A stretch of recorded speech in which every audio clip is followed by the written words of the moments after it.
गंगा नदी के किनारे बसे एक छोटे से गांव में एक पुरानी हवेली के खंडहरों के पास एक मिट्टी की झोपड़ी में सरला और उसका बेटा अर्जुन रहते थे। सरला एक विधवा अपने पति के असामयिक निधन के बाद अर्जुन को पालने के लिए दिन रात अथक परिश्रम करती थी। अर्जुन एक शांत और समझदार लड़का अपनी मां के संघर्षों को भली भांति समझता था। सरला गांव के जमींदार के खेतों में मजदूरी करती थी।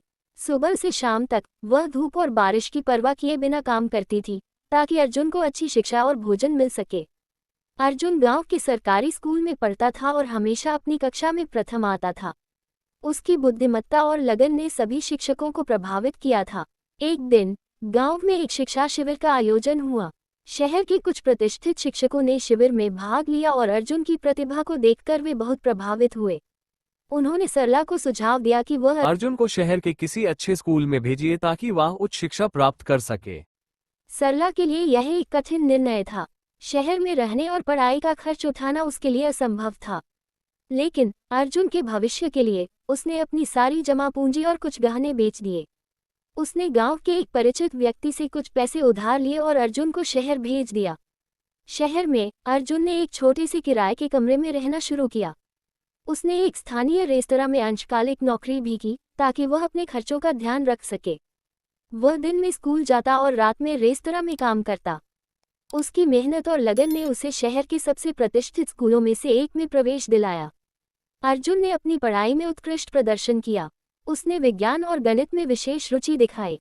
उसके शिक्षकों ने उसकी प्रतिभा को पहचाना और उसे प्रोत्साहित किया। धीरे धीरे अर्जुन ने शहर के बुद्धिजीवियों के बीच अपनी पहचान बनाई। शहर में 5 साल बीत गए। अर्जुन ने अपनी स्नातक की पढ़ाई पूरी कर ली और एक प्रतिष्ठित इंजीनियरिंग कॉलेज में प्रवेश प्राप्त किया। सरला, जो गांव में अकेली रह रही थी, अपने बेटे की सफलता पर गर्व महसूस करती थी। वह नियमित रूप से अर्जुन को पत्र लिखती थी और उससे मिलने के लिए कभी कभी शहर भी जाती थी। एक दिन अर्जुन को एक अंतर्राष्ट्रीय कंपनी से नौकरी का प्रस्ताव मिला। यह एक सुनहरा अवसर था, लेकिन इसके लिए उसे विदेश जाना पड़ता। अर्जुन ने अपनी मां को फोन किया और उसे इस बारे में बताया। सरला थोड़ी देर के लिए चुप रही। फिर उसने कहा, बेटा तुम अपनी खुशी और भविष्य को देखो, मैं यहाँ अकेले रह लूंगी। अर्जुन ने अपनी मां की बात मान ली और विदेश चला गया। उसने अपनी कंपनी में बहुत मेहनत की और जल्दी ही एक उच्च पद पर पहुंच गया। वह नियमित रूप से अपनी मां को पैसे भेजता था और उससे फोन पर बात करता था।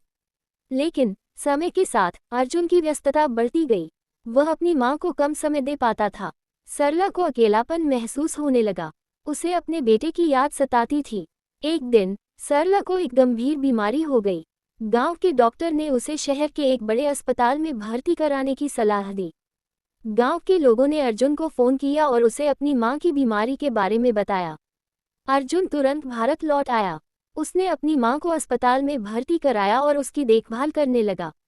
सरला की हालत धीरे धीरे सुधरने लगी। अस्पताल में अर्जुन ने अपनी मां के साथ बहुत समय बिताया। उसने अपनी मां से अपनी व्यस्तता और लापरवाही के लिए माफी मांगी। सरला ने अपने बेटे को माफ कर दिया और उसे बताया कि उसके लिए उसका प्यार ही सबसे बड़ा धन है। अर्जुन ने अपनी कंपनी से कुछ समय के लिए छुट्टी ली और अपनी मां की देखभाल करने के लिए गांव लौट आया। उसने गांव के लोगों के साथ मिलकर सरला की देखभाल की और उसे स्वस्थ होने में मदद की। जब सरला पूरी तरह से ठीक हो गई तो अर्जुन ने अपनी मां से कहा, मां मैं अब विदेश नहीं जाऊंगा, यही गांव में रहकर मैं कुछ काम कर लूंगा। सरला ने अपने बेटे को कहा, बेटा तुम मेरे लिए अपनी नौकरी ना छोड़ो, अपने खुशी और भविष्य को देखो, मैं यहाँ अकेले रह लूंगी। अर्जुन ने अपनी मां की बात मान ली, लेकिन उसने अपनी कंपनी में एक बदलाव करवाया। उसने एक ऐसी नौकरी चुनी जिसमें उसे भारत में ही रहना पड़ता। उसने अपनी मां के लिए गांव में एक नया घर बनवाया और उसे शहर की सभी सुख सुविधाएं प्रदान की। अर्जुन ने अपनी मां के साथ बहुत समय बिताया। उसने गांव के बच्चों को शिक्षित करने के लिए एक स्कूल भी खोला। वह अपनी मां और गांव के लोगों के साथ खुशहाल जीवन जीने लगा। इस कहानी से हमें ये सीख मिलती है कि हमें कभी भी अपने परिवार को नहीं भूलना चाहिए। सफलता और करियर जरूरी हैं, लेकिन परिवार का प्यार और साथ सबसे बढ़कर है। हमें अपने माता पिता का सम्मान करना चाहिए और उनकी देखभाल करनी चाहिए। जीवन में कितनी भी व्यस्तता हो, परिवार के लिए समय निकालना आवश्यक है। रिश्तों की गहराई और स्नेह ही जीवन का सच्चा सार है। कहानी का नैतिक रिश्तों का महत्व सफलता से कहीं अधिक है। और परिवार का साथ जीवन के हर पहलू में अनमोल है।